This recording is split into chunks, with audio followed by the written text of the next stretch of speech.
Yeah. Làm cho tốt đấy. Một, ba, eo. Good afternoon, everyone. Welcome to our presentation today. We are Group 11. First, let me introduce myself. I'm Cho, and this is my teammate. First, we have Mr. Lê Hà Hoa, Ms. Minh Thư, and Ms. Linda. Thank you.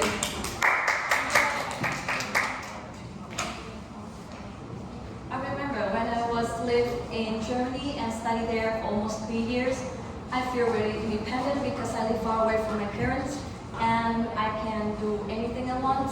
But in some cases, like when the state is coming, I feel really bad because I couldn't be near my families and gathering with my friends or go anywhere I want with my families. Because of that, for me, that is very important. And so that's why our topic today is about that in general, and we will talk about that in some ethnic group in Vietnam.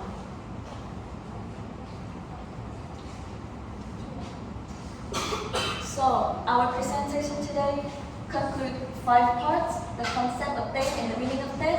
Next, traditional Tết celebration of the Cơ-tu people, and we have traditional Tết celebration of the Hmong people.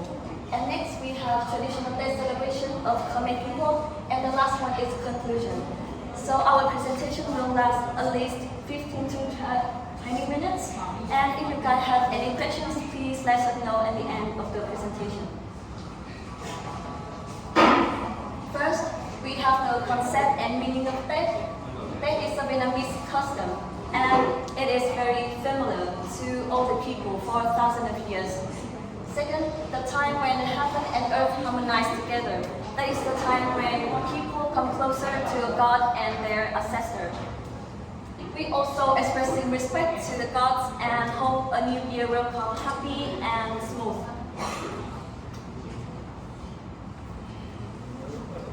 So, what are we preparing for Tết by region? We have 5 different fruits have meanings, including happiness, preciousness, longevity, health, security.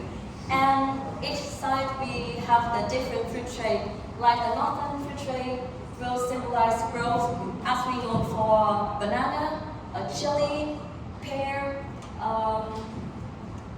grapefruit, and kumquat. On the other hand, the southern fruit trade symbolizes abundance.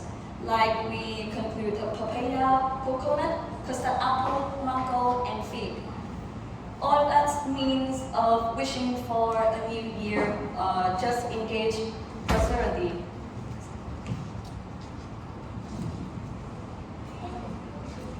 We also have some activities during that. First, you can see the first footing, which means in Vietnamese is Sông Đất. This is a really important activity for us. It's like the first guest come to our home will bring lucky and make our business or our life becomes happier or smoother in our beliefs. Next one is giving lucky money. I think this is a really exciting and happy activity for all of us. It includes the old people or even the children, because we're gonna put some money into a red envelope to give them for the best wishes for the next year. And we also have the Tết greetings, which means we will go to our family or relatives or our friends' homes to give them wishes and have fun with them. Besides that, I have more information about the first footing. It's believed on this day, no matter how much work you have or the work is shared, the luck will come to you. And yeah, the first guest is really important for each family. That's why that is really important occasion for us to gathering with our family's members and our friends.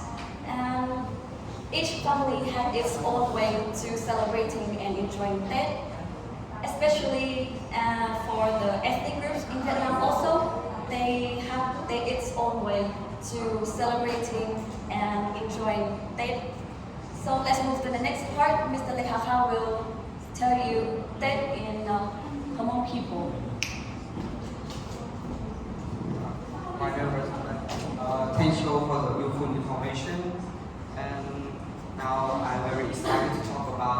located in the H region.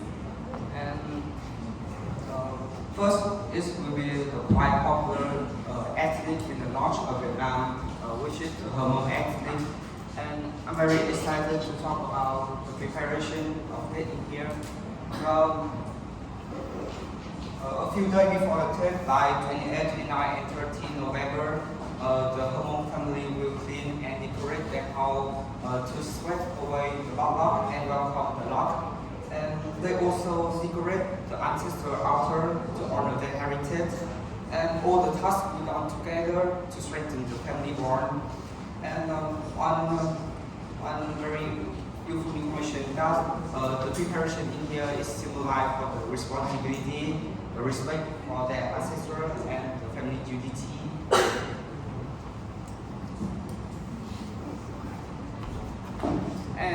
And in the next slide we have some activity during the trip of the Hmong people, such as the ancestral worship, the social ceremony, the powering gate, and the welcoming guests.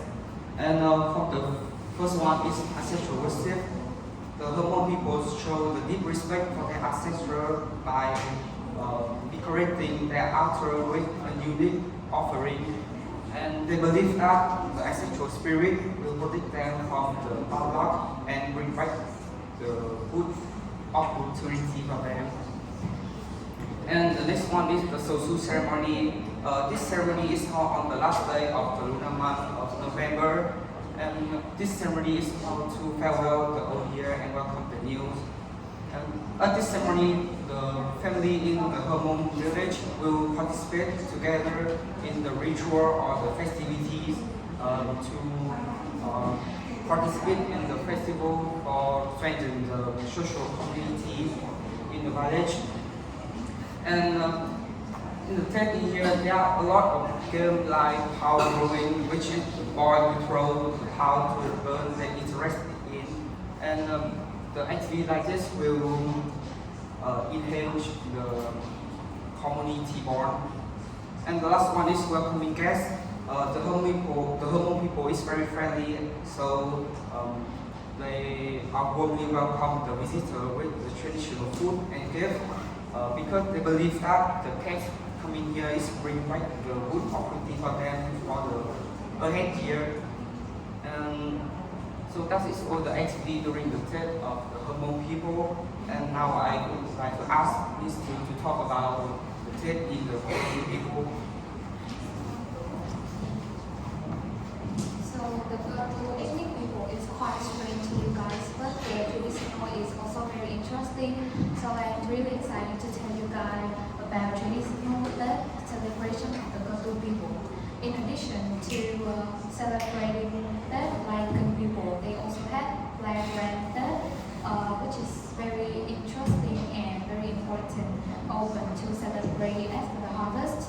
And before that, they often make wine using dark red sticky rice fermented with white yeast made from rice flour mixed with dry plant on the kitchen rank, which is the premium wine, while the more popular wine is brewed with cashew. And they also prepare a young rooster to worship ancestor, and they also prepare cooked cake, which a type of cake without filling made from rice and sticky rice, shaped like a buffalo horn. After preparing for that, and New Year Eve, people cook rice or chicken sticky rice to bring to the communal house for the village elders and to worship the gods for a lush and healthy for the new year. When the worship is finished, people gather together to rise wine to pray for the lush and for healthy for the year. And in the second day, everyone visits each house during that. They have the custom of visiting their sister homes and daughters' homes who have gotten married and have not seen each other for a long time. They will have the custom of the married children come back home to visit their parents. But nowadays, just like before, they also come back home to visit their parents. And in day 3, they just like before, they go to offering their Zang and their grandparents. And in day 4, they usually rest to gain strength so that in the next day the whole village will go down to the stream to catch fish and swim corn for coolness at the beginning of the year. And for the unique activity during that of the Kotu people, they have offered salt in that offering. This is the long-standing custom of the Kotu people, which is to remind their children about the difficult time in sacred forest and poisonous water. So that considering the grain of salt is as precious as human blood, so that they use the word sweet instead of salty. And the second is buffalo stabbing ceremony. This is the very important festival, and Kotu people will choose a large male buffalo, healthy enough to hold on this ceremony, and they will use a type of post to tie the buffalo into ropes, and the buffalo will circle the yard by a tie ropes. And according to tradition, after the ceremony starts, the sacrificial animal always be washed and fully fed. And when the rooster crows now in the morning, people will sing and cry to comfort and console and to say goodbye to their beloved animal. But nowadays, people have gradually eliminated this ceremony. And for the last is play gongs and dance zaza. This is the sacred dance in the sacrifice ritual of the Kotu people to express their love, their joys, and their gratitude to the gods. This is the end of my presentation. So I will pass to Dan to introduce you guys about the traditional Khmer people. Thank you. Let's move to my part. I have a question for you. Do you know anything about the state of the Khmer people? No one? Let me tell you about the state of Khmer people. Khmer Lunar New Year, also known as Chol Chakam Khmer Festival, and this falls around mid-April of the solar calendar, at the beginning, at the end of the dry seasons and the beginning of rainy seasons.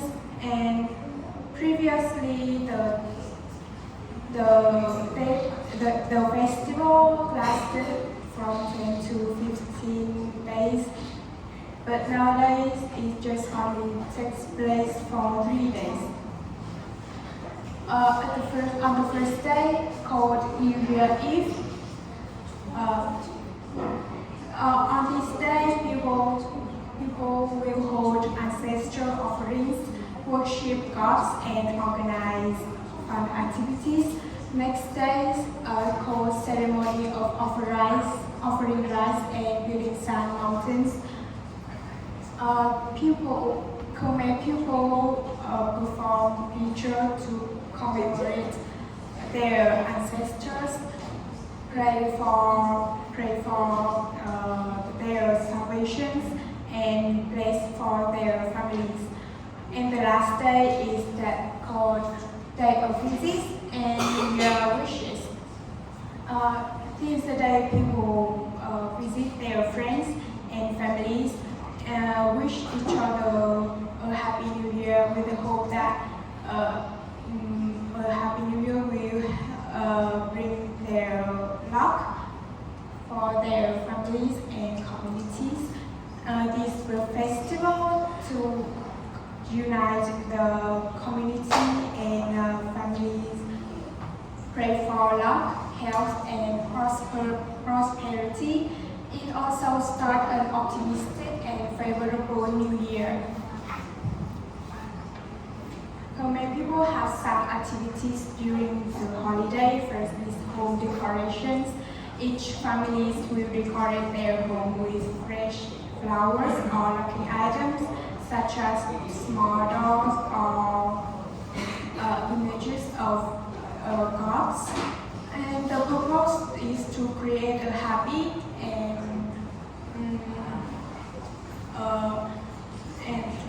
bring a luck for their families. Special rituals during the Joseon Filmmates Festival is having the vodka, and is considered to a way to purify yourself from bad luck.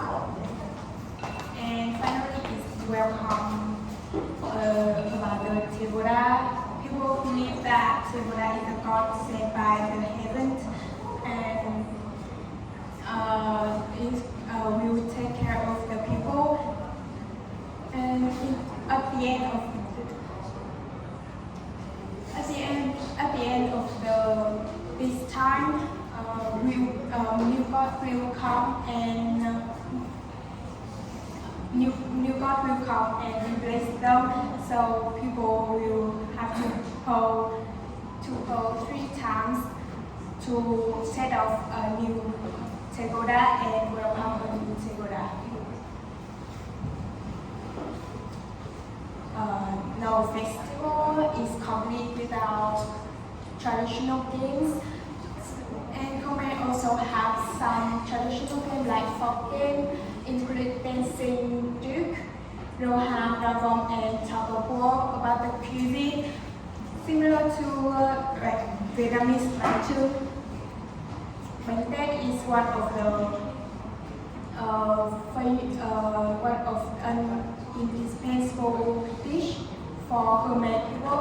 And finally is sweet dishes, include candy, sweet foods, and other specialties. These are prepared to treat guests. This is my presentation, and now is conclusions and references of my partner.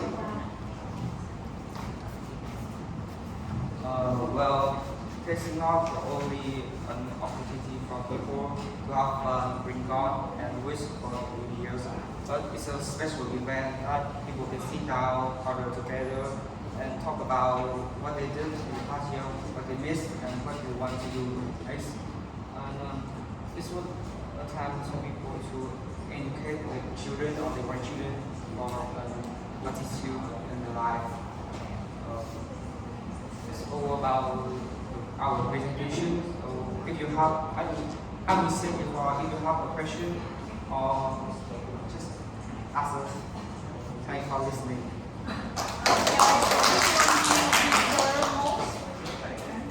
Which culture do you prefer most? Me? Your team.